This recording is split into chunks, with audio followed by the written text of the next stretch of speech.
महाभारत युद्ध में विजय प्राप्त करने के बाद पांडवों ने 36 वर्षों तक हस्तिनापुर पर राज किया। उसके पश्चात कई प्रकार की भयानक अपशकुन घटनाएं घटने लगी। भगवान कृष्ण को गांधारी के द्वारा और उनके पुत्र शांब को ऋषियों से मिले श्राप के कारण यदुवंशी आपस में लड़कर समाप्त हो गए। फिर बलराम ने समाधि धारण कर अपने प्राण त्याग दिए। उसके बाद एक शिकारी द्वारा चलाए गए बाण से श्री कृष्ण ने भी देह त्याग दी। उधर इस बात की सूचना जब पांडवों को मिली तो उन्होंने भी द्रौपदी सहित परलोक जाने का निश्चय किया और फिर सशरीर स्वर्ग की यात्रा के लिए प्रस्थान कर गए। लेकिन दर्शकों, क्या आप जानते हैं कि इस यात्रा में युधिष्ठिर को कई परीक्षाओं से होकर गुजरना पड़ा था? अगर नहीं तो इसको आपको बता दूं कि स्वर्ग की यात्रा पर निकलने से पहले युधिष्ठिर ने युयुत्सु को बुलाकर उससे संपूर्ण राज्य की देखभाल का भार सौंप दिया और अभिमन्यु के पुत्र परीक्षित का राज्याभिषेक कर दिया। इसके बाद पांडवों व द्रौपदी ने साधुओं के वस्त्र धारण किए और स्वर्ग जाने के लिए निकल पड़े। परंतु हस्तिनापुर से निकलने के बाद रास्ते में पांडवों के साथ एक कुत्ता भी उनके पीछे पीछे चलने लगा। यह देख अर्जुन, भीम, नकुल और सहदेव को बड़ा ही आश्चर्य हुआ। तब युधिष्ठिर ने उन्हें बताया कि यह मेरा स्वामी भक्त कुत्ता है। फिर पांचों पांडव द्रौपदी सहित अनेक तीर्थों, नदियों व समुद्रों की यात्रा करते करते आगे बढ़ने लगे। फिर एक दिन वो सभी चलते चलते लाल सागर तक आ गए। परंतु अंतिम यात्रा के समय भी अर्जुन अपने गांडीव धनुष व अक्षय तरकशों के लोभ का त्याग नहीं कर पाए थे, जिस कारण लाल सागर के पास अग्निदेव प्रकट हुए और उन्होंने अर्जुन से गांडीव धनुष और अक्षय तरकशों का त्याग करने को कहा। तब अर्जुन को ना चाहते हुए भी इन दोनों का त्याग करना पड़ा। फिर पांडवों ने पृथ्वी की परिक्रमा पूरी करने की इच्छा से उत्तर दिशा की ओर यात्रा आरंभ की। इस तरह यात्रा करते करते पांडव हिमालय तक पहुंच गए, जहां उन्हें केदारनाथ में शिव के दर्शन हुए और उन्हें बंधु बांधवों की हत्या के पाप से मुक्ति मिली। फिर भगवान शिव ने उन्हें स्वर्ग का मार्ग बताया था। पांडव आगे बढ़े तो उन्हें बालू से भरा समुद्र दिखाई पड़ा। इसके बाद उन्होंने सुमेरु पर्वत के दर्शन किए। फिर वे सभी सशरीर स्वर्ग की ओर बढ़ने लगे। तभी इंद्रदेव वहां प्रकट हुए और उन्होंने पांडवों से कहा, मैं तुम लोगों को लेने आया हूं। तब युधिष्ठिर ने कहा, प्रभु क्षमा करें, हम लोग आपके साथ स्वर्ग नहीं जा सकते, क्योंकि हम सभी मनुष्य हैं और हमारे लिए अपने बल पर ही स्वर्ग तक की यात्रा करना उचित होगा। युधिष्ठिर के मुख से ऐसी बातें सुनकर देवराज इंद्र प्रसन्न हुए और वहां से चले गए। उसके बाद पांचों पांडव, द्रौपदी तथा वह कुत्ता तेजी से आगे बढ़ रहे थे। तभी द्रौपदी लड़खड़ाकर गिर गई। यह देख भीम ने युधिष्ठिर से पूछा कि द्रौपदी ने कभी कोई पाप नहीं किया, तो फिर क्या कारण है कि वह सबसे पहले नीचे गिर पड़ी? तब युधिष्ठिर ने कहा कि द्रौपदी हम सभी में अर्जुन को सबसे अधिक प्रेम करती थी, इसलिए उसके साथ ऐसा हुआ। ऐसा कहकर युधिष्ठिर द्रौपदी को देखे बिना ही आगे बढ़ गए। फिर थोड़ी देर बाद सहदेव भी गिर पड़े। तभी भीम ने पुनः युधिष्ठिर से सहदेव के गिरने का कारण पूछा, तो युधिष्ठिर ने बताया कि सहदेव किसी को अपने जैसा विद्वान नहीं समझता था, इसी दोष के कारण इसे आज गिरना पड़ा। इसी तरह कुछ देर बाद नकुल भी गिर पड़े। फिर भीम के पूछने पर युधिष्ठिर ने बताया कि नकुल को अपने रूप पर बहुत अभिमान था, इसलिए आज इसकी यह गति हुई। उसके थोड़ी देर बाद अर्जुन भी गिर पड़े। यह देख युधिष्ठिर ने भीमसेन को बताया कि अर्जुन को अपने पराक्रम पर अभिमान था। अर्जुन का मानना था कि वह एक ही दिन में शत्रुओं का नाश कर देगा, लेकिन वह ऐसा कभी कर नहीं पाया और इसी अभिमान के कारण ही अर्जुन की आज यह हालत हुई है।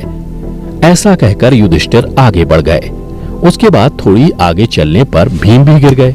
जब भीम ने युधिष्ठिर से इसका कारण पूछा तो उन्होंने बताया कि तुम खाते बहुत थे और अपने बल का झूठा प्रदर्शन करते थे, इसलिए तुम्हें आज भूमि पर गिरना पड़ा। यह कहकर युधिष्ठिर आगे चल दिए। अब केवल वह स्वामी भक्त कुत्ता ही उनके साथ चल रहा था। थोड़ी देर चलने के बाद युधिष्ठिर कुत्ते के साथ स्वर्ग के प्रवेश द्वार पर पहुंचे, जहां धर्मराज ने उन्हें ये कहते हुए रोक लिया कि युधिष्ठिर तुम्हारे साथ यह कुत्ता स्वर्ग में प्रवेश नहीं कर सकता है। धर्मराज की बात सुनकर युधिष्ठिर ने कहा कि यह कुत्ता मेरा परम भक्त है, इसलिए इसे भी मेरे साथ स्वर्ग जाने की आज्ञा दीजिए। लेकिन उन्होंने ऐसा करने से मना कर दिया। परंतु जब काफी देर तक समझाने पर भी युधिष्ठिर कुत्ते के बिना स्वर्ग जाने के लिए नहीं माने, तो कुत्ते के रूप में यमराज अपने वास्तविक रूप में आ गए। दर्शकों, आपको बता दूं कि युधिष्ठिर जिस कुत्ते को पूरे रास्ते अपना स्वामी भक्त कुत्ता समझ रहे थे, वास्तव में वह कुत्ता मृत्यु के देवता यमराज थे। युधिष्ठिर को अपने धर्म में स्थित देखकर यमराज यानी धर्मराज बहुत प्रसन्न हुए। इसके बाद धर्मराज युधिष्ठिर को अपने साथ स्वर्ग ले गए। परंतु स्वर्ग पहुंचकर युधिष्ठिर को यह देखकर बड़ा ही आश्चर्य हुआ कि वहां दुर्योधन एक दिव्य सिंहासन पर बैठा है, जबकि उनके चारों भाई और द्रौपदी वहां नहीं है। तब युधिष्ठिर ने देवताओं से कहा कि मेरे भाई तथा द्रौपदी जिस लोक में गए हैं, मैं भी उसी लोक में जाना चाहता हूँ। मुझे उनसे उत्तम लोक में नहीं रहना है। तब देवताओं ने कहा कि यदि आपकी ऐसी ही इच्छा है तो आप इस देवदूत के साथ चले जाइए, यह आपको आपके भाइयों के पास पहुंचा देगा। युधिष्ठिर उस देवदूत के साथ चले गए। उसके बाद देवदूत युधिष्ठिर को ऐसे मार्ग पर ले गया जो बहुत ही दुर्गम और खराब था। उस मार्ग पर चारों ओर घोर अंधकार फैला हुआ था। सभी ओर लाशों का अंबार लगा हुआ था जिनसे दुर्गंध आ रही थी। इसके अलावा लोहे की चोंच वाले कौवे और गिद्ध मंडरा रहे थे। वह असिपत्र नामक नरक था। वहां की दुर्गंध से तंग आकर युधिष्ठिर ने देवदूत से पूछा कि हमें इस मार्ग पर और कितनी दूर चलना है और मेरे भाई कहाँ हैं? युधिष्ठिर की बात सुनकर देवदूत बोला कि देवताओं ने कहा था कि जब आप थक जाएं तो आपको लौटा लाऊं। यदि आप थक गए हो तो हम पुनः लौट चलते हैं। युधिष्ठिर ने ऐसा ही करने का निश्चय किया। परंतु जब युधिष्ठिर वापस लौटने लगे तो उन्हें दुखी लोगों की आवाज सुनाई दी। वे युधिष्ठिर से बार बार कुछ देर और वहीं रुकने के लिए कह रहे थे। उन करुण आवाजों को सुनकर युधिष्ठिर ने जब उनसे उनका परिचय पूछा तो उन्होंने कर्ण, भीम, अर्जुन, नकुल, सहदेव व द्रौपदी के रूप में अपना परिचय दिया। तब युधिष्ठिर ने उस देवदूत से कहा कि तुम पुनः देवताओं के पास लौट जाओ।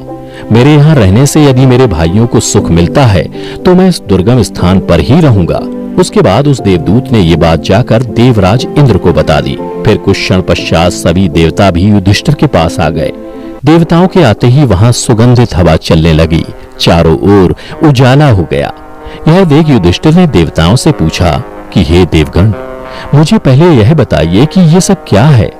तब देवराज इंद्र ने युधिष्ठिर को बताया कि तुमने अश्वत्थामा के मरने की बात कहकर छल से द्रोणाचार्य का वध करवाया था। इसी परिणाम स्वरूप तुम्हें भी छल से ही कुछ देर नरक के दर्शन करने पड़े। अब तुम मेरे साथ स्वर्ग चलो, वहां तुम्हारे भाई व अन्य वीर पहले ही पहुंच गए हैं। उसके बाद देवराज इंद्र के कहने पर युधिष्ठिर ने देव नदी गंगा में स्नान किया। स्नान करते ही उन्होंने मानव शरीर त्याग करके दिव्य शरीर धारण कर लिया। इसके बाद बहुत से महर्षि उनकी स्तुति करते हुए उन्हें उस स्थान पर ले गए जहां उनके चारों भाई आनंद पूर्वक विराजमान थे। फिर वहां युधिष्ठिर ने भगवान श्री कृष्ण के दर्शन किए। फिर उन्होंने देखा कि अर्जुन उनकी सेवा कर रहे थे। युधिष्ठिर को आया देख श्री कृष्ण व अर्जुन ने उनका स्वागत किया। उसके बाद युधिष्ठिर ने देखा कि भीम पहले की तरह शरीर धारण किए वायु देवता के पास थे। कर्ण को सूर्य के समान स्वरूप धारण किए देखा और नकुल व सहदेव को अश्विनी कुमारों के साथ देखा। फिर देवराज इंद्र ने युधिष्ठिर को बताया कि ये जो साक्षात भगवती लक्ष्मी दिखाई दे रही हैं, इनके अंश से ही द्रौपदी का जन्म हुआ था। इसके बाद इंद्र ने महाभारत युद्ध में मारे गए सभी वीरों के बारे में युधिष्ठिर को विस्तार पूर्वक बताया। इस प्रकार युधिष्ठिर अपने भाइयों व अन्य संबंधियों को वहां देखकर बहुत प्रसन्न हुए। तो दर्शकों, आशा करता हूं कि आपको महाभारत से जुड़ी ये कथा पसंद आई होगी। अगर पसंद आई हो तो ज्यादा से ज्यादा लाइक और शेयर करें। साथ ही ऐसे ही आध्यात्मिक और पौराणिक कथाओं के लिए अभी हमारे चैनल को सब्सक्राइब करें।